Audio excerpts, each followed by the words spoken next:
салом шунавандагони азиз, тафсили хабарҳои ин соатаи тоҷикистон ва ҷаҳонро дар барномаи иттилоотии хабарҳои рӯз мустақиман рӯи мавҷи радиои муҳоҷир мешунавед. имрӯз 13 августи 2020 сол аст.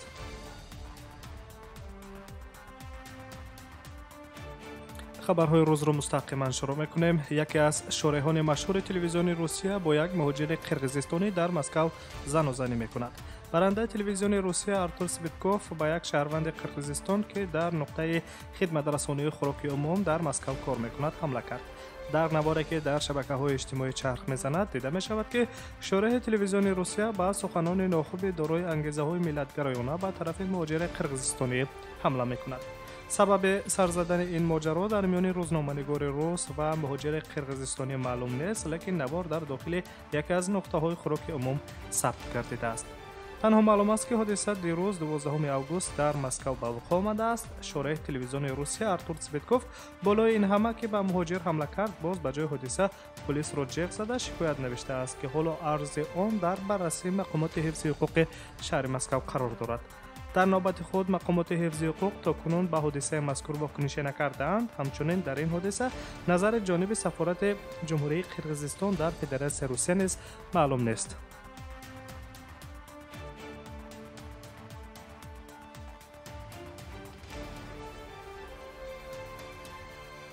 идомаи хабарҳо. дар ноҳияи адмиралтии шаҳри Санкт-Петербург полис як гумонбарро дар кӯшиши таҷовуз ба номуси як зан боздошт кард. нафари ҷабрдида аз ҷумҳурии Беларус гуфта мешавад. тавре ки хабаргузории Мойка 78 менависад, рӯзи чоршанбе 12 август соати 5 ба мақомоти полис паёми фаврӣ расид ки нафаре дар саҳни бинои истиқоматии рақами 12 дар кӯчаи Красноармейская бо садои баланд ёрӣ мехоҳад. баъди расидани гурӯҳи махсуси кормандони полис муайян гардидааст ки як ҷавон бо симои зоҳирии ғайриславянӣ ба зани 40-солаи беларусӣ ҳамла кардааст. дар аввал кормандони полис тахмин заданд ки ҳамлагар муҳоҷири меҳнатӣ аз кишварҳои Осиёи марказӣ аст, вале дар ҷараёни таҳқиқ муайян гардидааст ки нафари ҳамлагар на муҳоҷири меҳнатӣ, балки худи шаҳрванди Федератсияи Русия, шаҳрванди 34-солаи ин ҷумҳурии Доғистони Федератсияи Русия мебошад ва дар наздикии макони ҳодиса дар яке аз мағозаҳои пятёрочка ба ҳайси фурӯшанда кор мекунад. аз рӯи далелҳои дорои ҳаракатҳои шаҳвонии зӯроварӣ дошта мақомоти тафтишотии шаҳри Санкт-Петербург парвандаи ҷиноятӣ оғоз намуданд ки тафтиш дар ин самт идома дорад.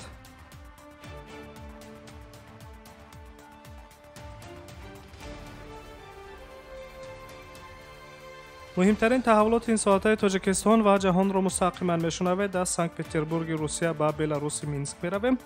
дар Беларус таҳзоркунандагон алайҳи натиҷаҳои интихоботи 9 август рӯзи чаҳоршанбе 12 август пайдарпай дар кӯчаҳо баромаданд. бо вуҷуди чораҳои қатъии мақомот эътирозҳо шабона идома доштанд.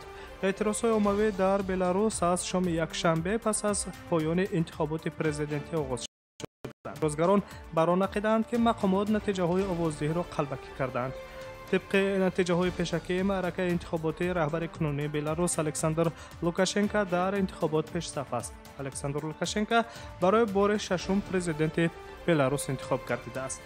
ҳазорон нафар тазоввургарон дар кӯчаҳои Минск ва дигар шаҳрҳои Беларус сарфи назар аз хатари боздошт шудан аз ҷониби мақомоти ҳифзи ҳуқуқ эътирозҳоро идома доданд.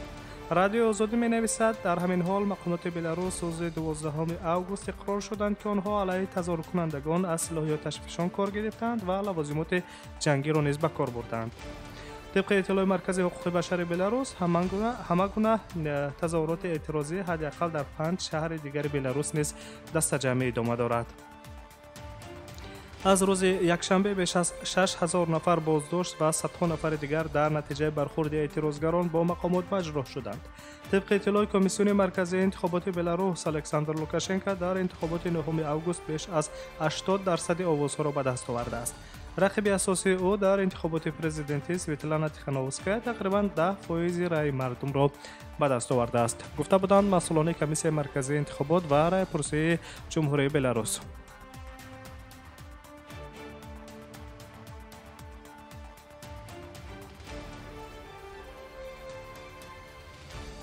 با روسیه برمیگردیم و خبرهای روز را مستقیما ادامه میدهیم. донишҷуёни хориҷӣ дар Русия аз ин ба баъд метавонанд бидуни ҳеҷ гуна ҳуҷҷатгузории иловагӣ барои шаҳрвандони хориҷӣ кор кунанд. барои он нафароне ки дар Русия таҳсил мекунанд ва дорои шаҳрвандии хориҷӣ мебошанд, гирифтани патент ва иҷозатномаи ҳаққи фаъолият низ манъ карда шуд. бо шарофати тағйири иловаҳо ба қонун дар бораи мақоми ҳуқуқи шаҳрвандии хориҷӣ дар Федератсияи Русия, донишҷуёни хориҷӣ танҳо бо як гувоҳнома аз донишгоҳ ба таври расмӣ дар дилхоҳ минтақаи Русия фаъолияти меҳнатӣ дошта метавонанд. тағйири иловаҳо ба қонуни федералӣ дар бораи мақоми ҳуқуқии шаҳрвандони хориҷӣ дар Федератсияи Русия 5 августи соли равон эътибор пайдо кард. як ҷиҳати мусбати дигари тағйироти ворид гардида ба қонуни мазкурро коршиносони соҳаи муҳоҷират дар он медонанд, ки донишҷуёни хориҷӣ на танҳо дар он минтақа ва вилояте ки таҳсил мекунанд бо кор ҷалб карда шуда метавонанд, балки бо як гувоҳномаи донишгоҳ ки донишҷӯ буданашонро исбот мекунад, метавонанд дар ҳамаи 86 адад шаҳрҳои мақоми федералӣ дошта, вилоятҳои худмухтор, минтақаҳо ва ҷумҳурiyҳои ҳудуди марзӣ ва маъмурии Федератсияи Русия ба таври расмӣ фаъолияти меҳнатиро ба роҳ монанд. дар Русия ба мисли намояндагони дигар халқу миллатҳо шаҳрвандони Тоҷикистон низ ҳастанд. дар миёни онҳо донишҷуёни тоҷик низ кам нестанд, ки дар он донишгоҳи Русия таҳсили эълм мекунанд. аксари донишҷуён тариқи бурсияҳои таҳсилӣ фаро гирифта мешаванд ва дар давраи таҳсил ба онҳо идрокпулӣ ё худ стипендия ва ҷойи зист дар хобгоҳҳо дода мешавад.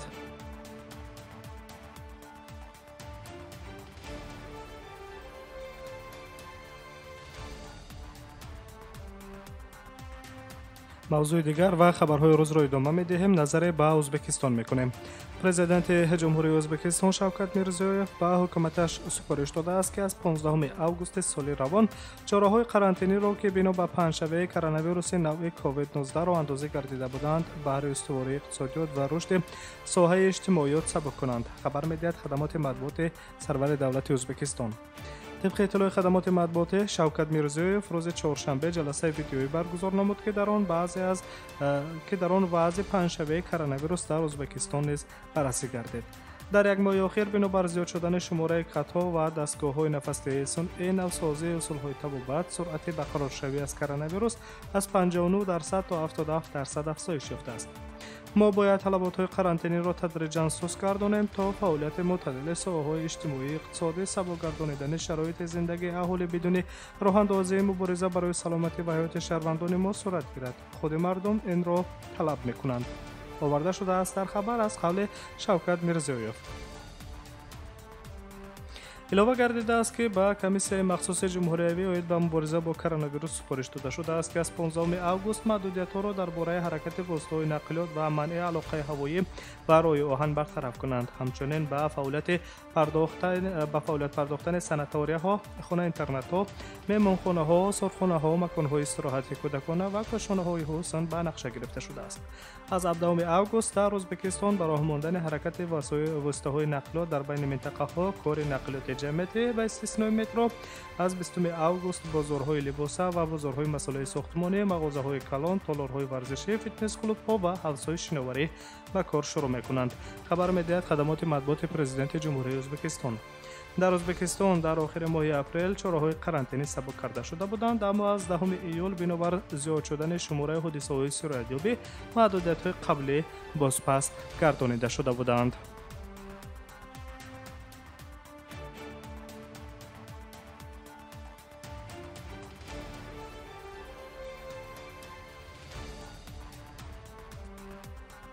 идомаи хабарҳо.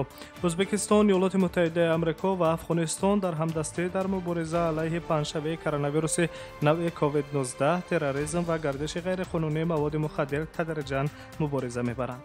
طبق اطلاع خدمات مطبوعات وزارت کارهای خارجه ازبکستان روز 12 август نخستین جلسه زیرکمیسیه امنیت در دایره همکاری‌های سه‌جانبه ازبکستان، ایالات متحده آمریکا، افغانستان توسط ویدیو کنفرانس برگزار گردید. جانب‌ها از جمله تفسیر سرایت کرونا ویروس را به امنیت منطقوی و جهانی بررسی کردند. ضرورت متحد کردن کوشش‌ها برای پیشگیری عاقبت‌های کووید-19 قید کرده شد. گفته شده است در یک اظهارات در صفحه تلگرام وزارت کارهای خارجه جمهوری ازبکستان. ҷонибҳо ҳамчунин аҳамияти густариши ҳамкориҳоро дар соҳаҳои ҳифзи сарҳад ва табодулоти иттилоотӣ байни идораҳои марбутаи ҷонибҳо ҷиҳати баландбардоштани самаранокии мубориза алайҳи қочоқи маводи мухаддир ва терроризм таъкид карданд. дар охири моҳи май нахустин мулоқоти сеҷонибаи Ӯзбекистон, Иёлоти Муттаҳидаи Амрико ва Афғонистон дар ҳошияи видеоконфаронс баргузор карда шуд. пас аз мулоқот вазорати корҳои хориҷии Ӯзбекистон изҳорот дода буд ки шакли нави сеҷонибаи механизми машваратӣ оид ба таҳияи пешниҳодҳои амалие мебошанд ки ба пешрафти раванди сулҳ дар Афғонистон, эҳёи иқтисодиёти кишвар ва инчунин иштироки фаъолона дар равандҳои иқтисодии минтақавӣ нигаронида шудаанд.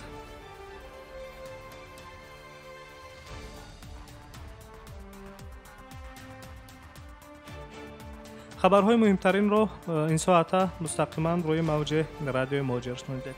саломат бошед. дар хабарҳои баъдӣ бо шуморо бо таҳвилоти Тоҷикистон ва ҷаҳон ошно месозем.